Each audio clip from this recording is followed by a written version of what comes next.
दिन प्रतिदिन के स्तर पे करंट अफेयर्स के हम उन टॉपिक को पढ़ रहे हैं जो कि एग्जाम ओरिएंटेड हैं, परीक्षा में आपके पूछे जाने की सबसे महत्वपूर्ण संभावना है। प्रारंभिक परीक्षा और साथ ही मुख्य परीक्षा से जुड़े हुए विषय वस्तुओं को, टॉपिक को यहाँ पर हम छूते हैं। तो तथ्यात्मक तौर पे मैं आपको एक करंट अफेयर्स में वही चीज़ें बताता हूँ जो कि एग्जाम ओरिएंटेड है, एग्जाम में आएंगी। इसलिए जितना मैं आपको बता रहा हूँ उस पर भरोसा रखिए और आगामी समय में बस आप सारे करंट अफेयर्स का आपके पास नोट्स होना चाहिए, जिस टाइप में पूरा का पूरा नोट्स बनवा रहा हूँ, और इसको रिवाइज करते जाना।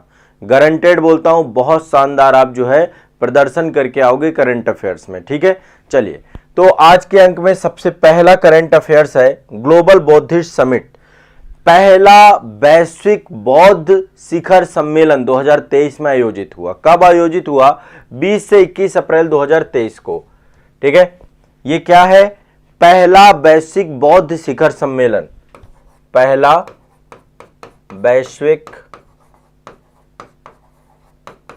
बौद्ध शिखर। एक समय बौद्ध संगतियों के बारे में पढ़ते थे, अब वैश्विक बौद्ध शिखर सम्मेलन की बात हो गई है। तो अब ये स्टार्ट हुआ है, ये चूंकि फर्स्ट टाइम था तो ये 20 से 21 अप्रैल आपका आयोजित हुआ है। ठीक है, तो अब ये कहाँ आयोजित हुआ है? तो ये आयोजित हुआ है नई दिल्ली में। नई दिल्ली में आयोजित हुआ है आपका, ये नई दिल्ली में आयोजित हुआ है। तो पहला वैश्विक बौद्ध शिखर सम्मेलन आपका आयोजित हुआ है नई दिल्ली में। अब ये जो है किसके द्वारा करवाया गया है? भारत सरकार के संस्कृति मंत्रालय के द्वारा करवाया गया है। ठीक है, संस्कृति मंत्रालय और साथ ही अंतर्राष्ट्रीय बौद्ध परिसंघ, ये दो संस्थाएं हैं, दोनों के सहयोग से पूरा का पूरा करवाया गया है। इसका उद्घाटन स्वयं भारत के प्रधानमंत्री जी के द्वारा किया गया। ठीक है, तो नरेंद्र मोदी जी के द्वारा इसका उद्घाटन किया गया इस पूरे के पूरे सम्मेलन का। ठीक है, इसमें लगभग 171 विदेशी प्रतिनिधि सम्मिलित हुए। कितने? 171 विदेशी प्रतिनिधि सम्मिलित हुए। साथ ही लगभग 150 भारतीय, मतलब 150 प्रतिनिधियों ने बौद्ध संगठन के 150, तो 171 विदेशी प्रतिनिधि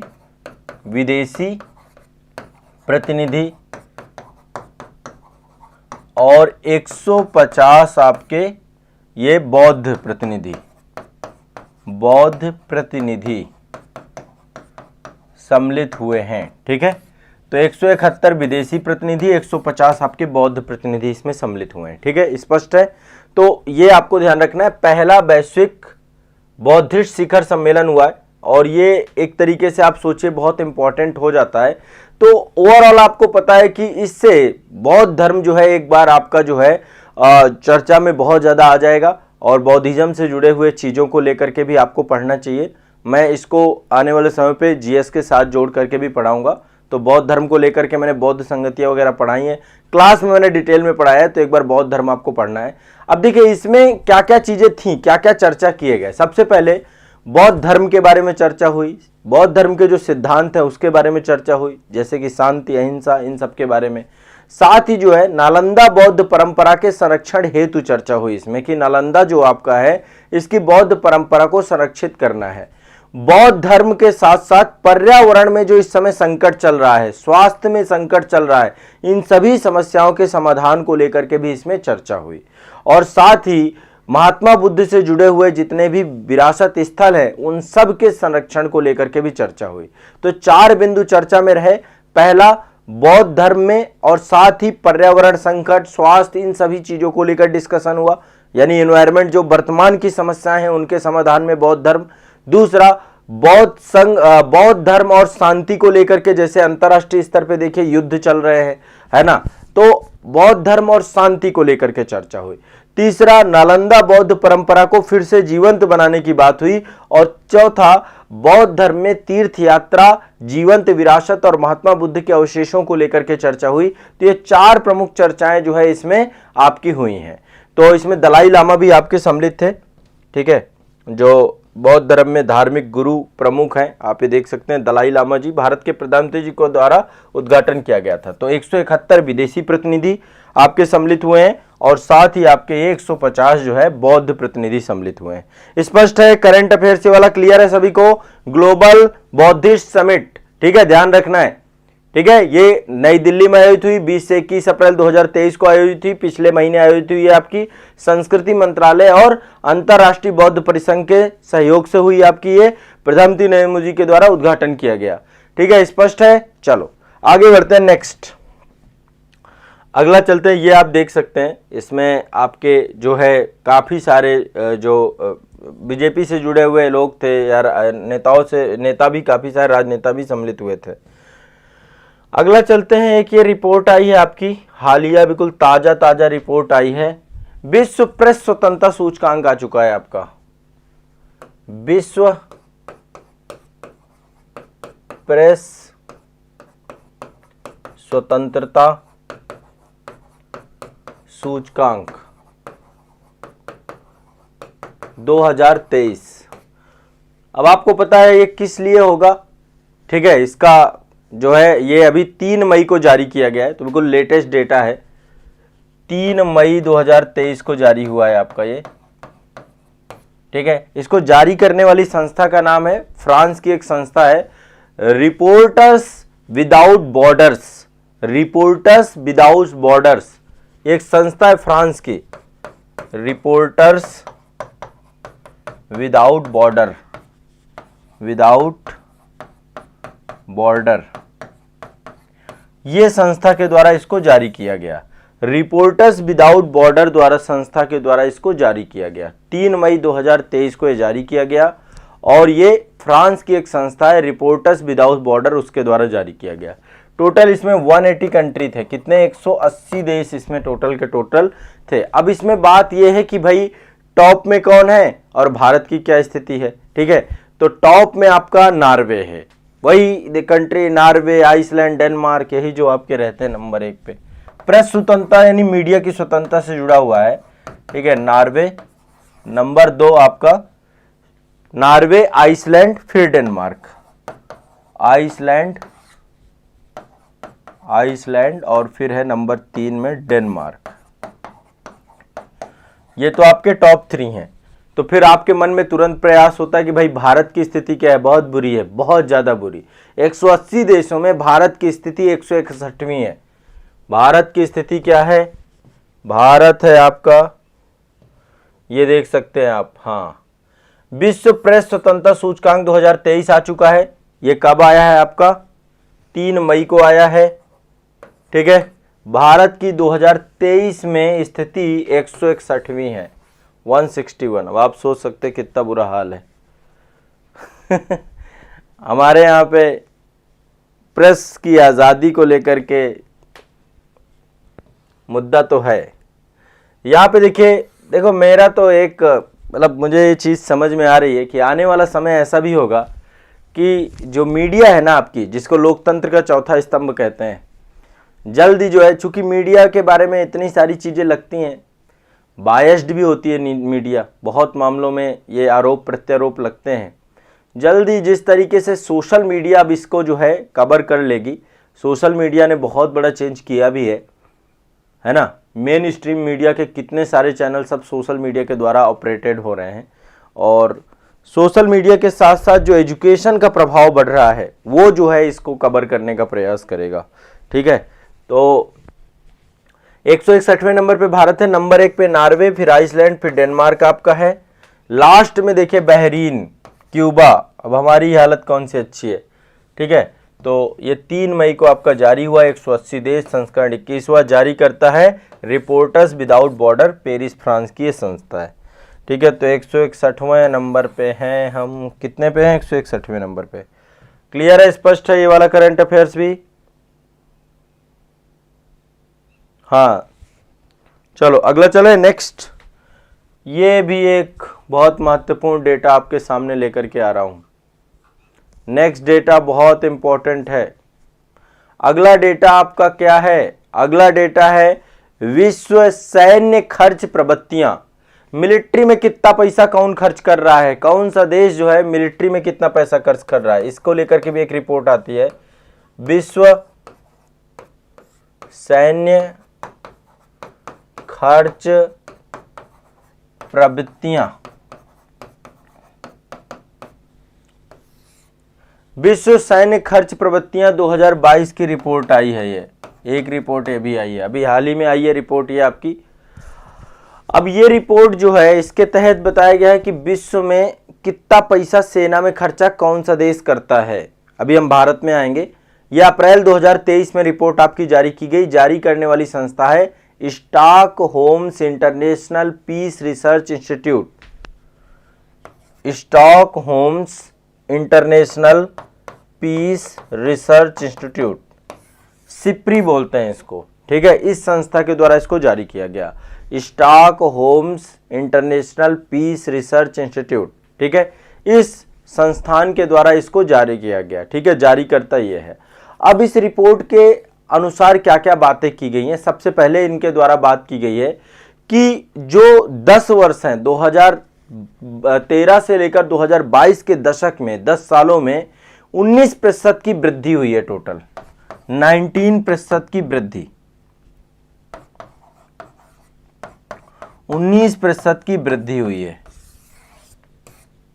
10 सालों में सेना में खर्च करने की प्रवृत्ति जो है लगभग जो है आपकी 10% बढ़ी, वो 19% बढ़ी है देशों में, ठीक है। अब जो है इसमें नंबर 1 जो सबसे ज्यादा मिलिट्री में पैसा खर्चा करता है, आप सभी जानते हैं, वो है अमेरिका।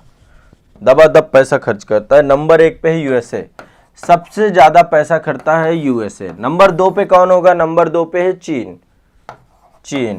नंबर 3 पे है रूस, और चौथे नंबर पे हम कोई कम नहीं है, हम भी है चौथे नंबर पे। तो भारत 4th नंबर पे आपका इस्टेब्लिश है पैसा खर्च करने में। यदि मैं एक बार थोड़ा सा रफली आपको डेटा बताऊं कि कितना जीडीपी का ये लोग खर्च कर रहे हैं, पहले मैं आपको बता रहा हूं कि टोटल कितने बिलियन डॉलर खर्च हो रहे हैं। तो यूएस आपका सबसे ज्यादा करता है। अब आप देखेंगे तो बिल्कुल इतना पैसा कोई नहीं खर्च करता जितना यूएस पैसा खर्च करता है वर्ल्ड की अपनी मिलिट्री को मजबूत करने में। 877 बिलियन डॉलर खर्च करता है। वैसे इसकी जीडीपी का आकार भी बड़ा है, लेकिन बहुत ज्यादा पैसा खर्च होता है, ठीक है। चीन की बात करें तो चीन जो है 292 बिलियन डॉलर खर्च करता है, बिलियन डॉलर, ठीक है। और रूस की बात करें तो रूस जो है 86.4 बिलियन डॉलर। और हमारे देश भारत की बात करें तो हम भी हैं 81.4 बिलियन डॉलर। यदि हम जीडीपी के अनुपात की बात करें कि जीडीपी के कुल अनुपात का कितना है खर्च करते हैं, तो जीडीपी के अनुपात का प्रतिशत निकालें तो टोटल 3.5% ये खर्च कर रहा है अपने जीडीपी का। इसका जीडीपी का आकार भी बड़ा है, लगभग 20 ट्रिलियन से बड़ी जीडीपी है आपकी। चीन की जो है लगभग 15 ट्रिलियन के आसपास जीडीपी है। तो ये टोटल अपनी जीडीपी का केवल 1.6% यूज करता है। रूस की जीडीपी बहुत ज्यादा नहीं है, तो 4.1% रूस यूज करता है। और यदि हम भारत की बात करें तो 2.4% हम अपनी सेना में खर्च करते हैं, ठीक है। अंतरराष्ट्रीय स्तर पर जो है ये पैसा खर्च करने की बात है। इसके बाद देखो भारत के बाद सऊदी अरब का नंबर आता है। अब आप सोच रहे होंगे सर पाकिस्तान का बता दो, उसका आता पता नहीं है कितना खर्च करता है, बहुत ज़्यादा उसके पास है ही नहीं। पहले तो अपनी व्यवस्था करे वहाँ पे नागरिकों की। पर मिलिट्री में पाकिस्तान भी खूब खर्च करता है, पर टॉप 10 में नाम नहीं है उसका, ठीक है। तो ये सोचिए कि मिलिट्री पे विश्व सैन्य मतलब सेना पे खर्च करने वालों में सबसे नंबर 1 पे अमेरिका है। आसपास भी कोई नहीं उसके टिकता है, इतना पैसा वो खर्च कर रहा है अपनी सेना पे। और तभी तो आपको देखिए अंतर्राष्ट्रीय स्तर पे कितना बवाल मचाए हुए है, इतना पैसा खर्च करता है और हर जगह बवाल मचा के रखा हुआ है इसने, ठीक है। तो ये आपको ध्यान रखना है, मोस्ट इंपॉर्टेंट आपका ये करंट अफेयर्स का टॉपिक है। तो पहला टॉपिक आपका ये वाला हो गया, विश्व सैन्य खर्च प्रवृत्तियां, ठीक है। क्लियर है, स्पष्ट है सभी को? स्पष्ट है कि नहीं स्पष्ट है? क्लियर है ना? सभी को स्पष्ट है कि नहीं है? एक बार मुझे कमेंट सेक्शन में जरूर बता दिया करो। हाँ, टॉपिक जैसे क्लियर होता है एक बार कमेंट बताओ डन होता जा रहा है, तो एक बार थम्स अप कर दो या कुछ भी कर दो। देखिए एक नया पोर्टल लॉन्च किया गया है जिसका नाम है आपका स्किल हब पोर्टल। एक नया पोर्टल जो है डेवलप किया गया है, new India new opportunity launch new skill hub portal. आपका एक पोर्टल जारी किया गया है जिसका नाम है skill hub portal. Skill hub portal जारी किया गया है आपका, ठीक है। अब ये पोर्टल जो है 25 मार्च 2023 को जारी किया गया है। कब? 25 मार्च 2023 को जारी किया गया है, ठीक है, कब जारी किया गया है? 25 मार्च 2023 को।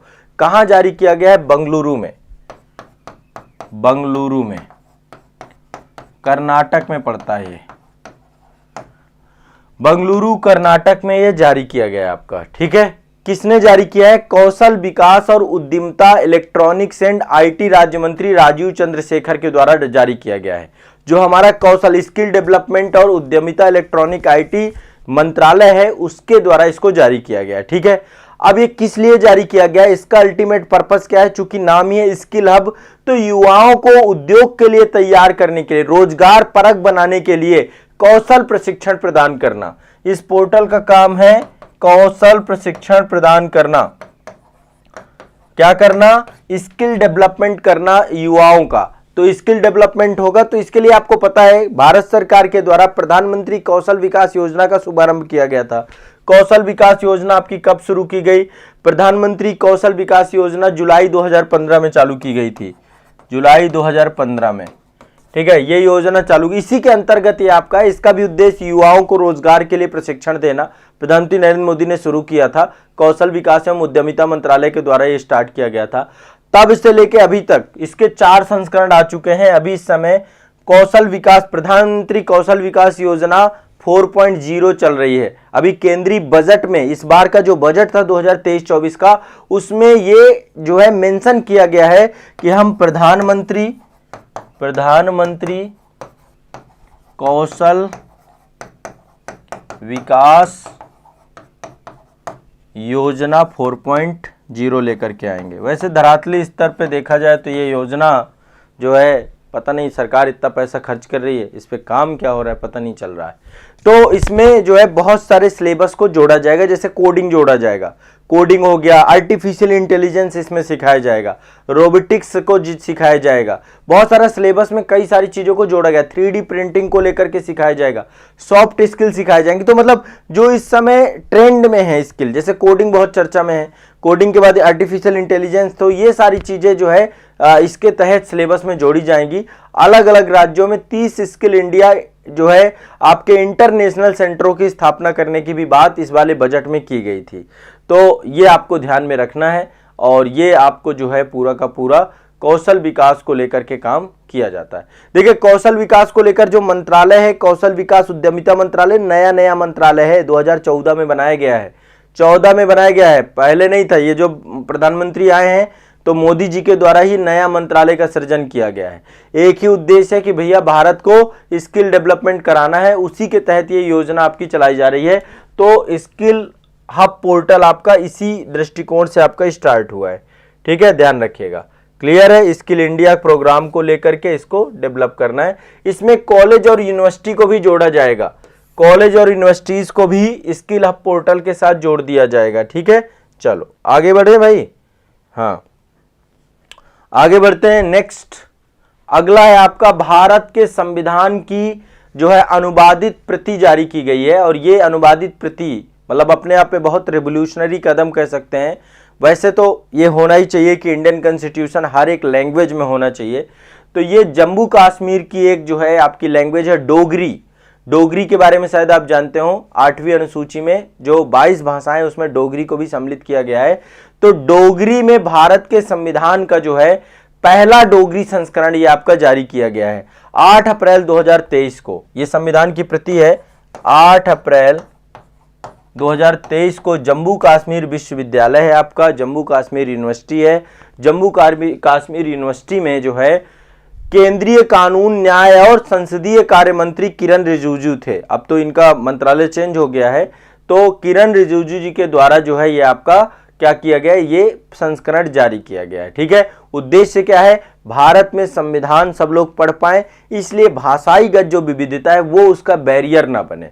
ठीक है, तो भारत की सांस्कृतिक विरासत का संरक्षण करने में भाषाई विविधता जो है किसी तरीके का बैरियर ना बने, इसी उद्देश्य से है जो है आपका संविधान का पहला डोगरी संस्करण का विमोचन किया गया है। ठीक है, अब डोगरी भाषा के बारे में आप सभी जानते हैं, जम्मू कश्मीर की मुख्य भाषा है आपकी ये। ठीक है, और जो 8वीं अनुसूची की 22 भाषाएं उनमें से एक मुख्य भाषा है। और डोगरी को कब जोड़ा गया, तो एक बार मैं थोड़ा सा आपको 8वीं अनुसूची 2 सेकंड में बता देता हूं। देखिए 8वीं अनुसूची में कितनी भाषाएं हैं, टोटल 22 भाषाएं हैं। ठीक है, डोगरी तो वैसे 52वां 90 माफ करिएगा, डोगरी जोड़ी गई थी 92वें संविधान संशोधन में। लेकिन मैं एक बार थोड़ा सा आपको बता देता हूं, जब संविधान लागू हुआ तब इसमें टोटल 14 भाषाएं थी। कितनी थी? 14। ठीक है, इसके बाद इसमें लगातार संशोधन होते रहे, 3 संशोधन हुए हैं और टोटल 22 भाषाएं हो गई हैं। ठीक है, एक तो 21वां संशोधन हुआ है, 21वां के बाद एक आपका 71वां हुआ है और दूसरा आपका 92वां हुआ है। 21वां संविधान संशोधन, 71वां और 52वां नहीं 92वां। ठीक है, 92। अब इसके तहत कितनी भाषाएं जोड़ी गई हैं? देखिए, इसमें अलग अलग भाषाओं को जोड़ा गया है। 14 के बाद 21वें में एक भाषा जोड़ी गई है जिसका नाम हो गया सिंधी, केवल सिंधी जोड़ी गई है आपकी। ठीक है, और इसके बाद जो है आपकी 71वां में 3 भाषाएं जोड़ी गई हैं, तो 15 3 18, और इसके बाद 4 भाषाएं आपकी 52वां में जोड़ी गई हैं।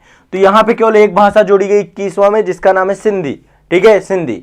इसके बाद जो है आपकी 3 भाषाएं जोड़ी गई, कोकड़ी, मणिपुरी और नेपाली। यहां पे 3 भाषाएं, कोकड़ी, मणिपुरी और नेपाली, और 4 भाषाएं आपकी 52वें संविधान संशोधन अधिनियम के तहत बोडो, डोगरी, मैथिली, संताली। बोडो, डोगरी, मैथिली, संताली। तो टोटल ये हो गई 22 लैंग्वेज हो गई। ठीक है, तो ये 22 लैंग्वेज में से डोगरी में भारत के संविधान का जो है क्या किया गया है, प्रति को। अब ये शायद देखो, अभी जम्मू कश्मीर आपको पता है कि यूनियन टेरिटरी बना है, तो ऐसे में वहां के लोग जो है भारत के संविधान को समझ पाए, क्योंकि जम्मू कश्मीर का अपना अलग संविधान हुआ करता था 370 जब तक था, खुद का अलग संविधान था, अपना ध्वज था, सब कुछ था। तो अब वो चूंकि सिस्टम पूरा खत्म हो चुका है, अब वो भारत संघ के, देखो भारत संघ का हिस्सा पहले दिन से, जब राजा हरि सिंह जी के द्वारा साइन किया गया था विलय पत्र में, पाकिस्तान का अवैध कब्जा वहां पर रहा।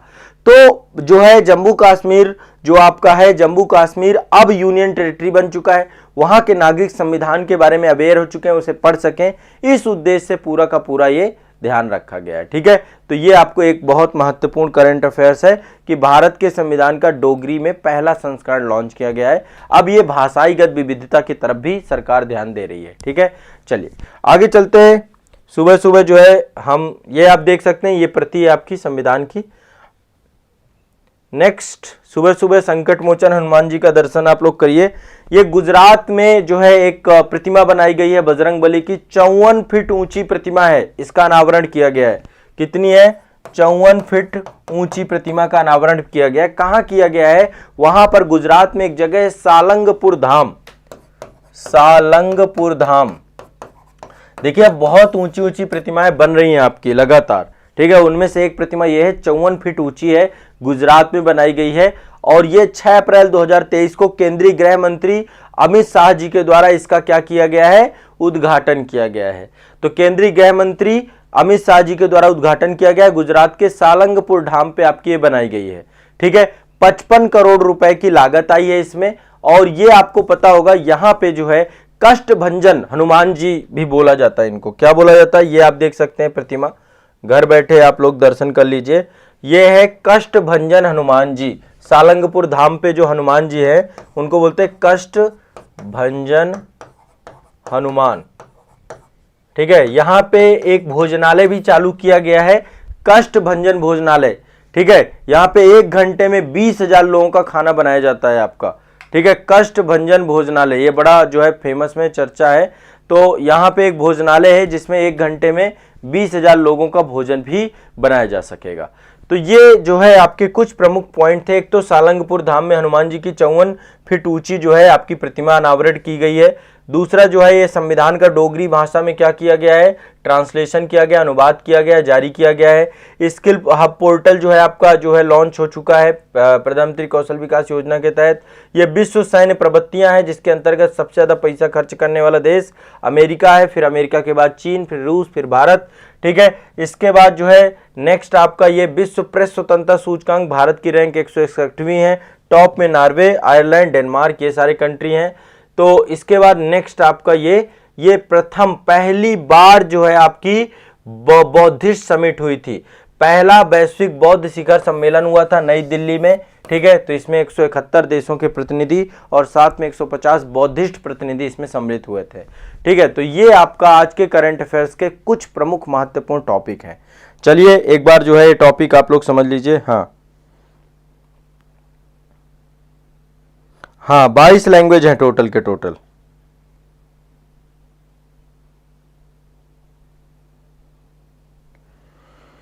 क्लियर है, स्पष्ट है। तो करंट अफेयर्स के इतने टॉपिक आज के जो है करंट अफेयर्स में मैं आपके ऐड करा रहा हूं, बस इनको पढ़ जाओ, रट जाओ, रिवीजन कर जाओ। एक बात बता रहा हूं, जितने बच्चे पढ़ तो रहे हैं पर रिवीजन नहीं कर रहे हैं, ध्यान रखिएगा एग्जाम वाले दिन ये आपका साथ नहीं देगा। डेली का डेली रिवीजन करो, सप्ताह में एक बार रिवीजन कर लो, रिवीजन मस्ट है। कम पढ़ो पर रिवीजन ज्यादा करो, कम पढ़ो पर रिवीजन ज्यादा करो। जो पुराना पढ़ रहे हो उसको अपने साथ लेकर के चलो, रिवीजन करो, अभ्यास करो, है ना, और साथ में आंसर राइटिंग भी करो। रिवीजन बहुत जरूरी है, बिना रिवीजन के काम नहीं बनेगा। ठीक है, तो ये मेरा आप सभी के लिए जो है निवेदन है आप सभी से। ठीक है, चलिए।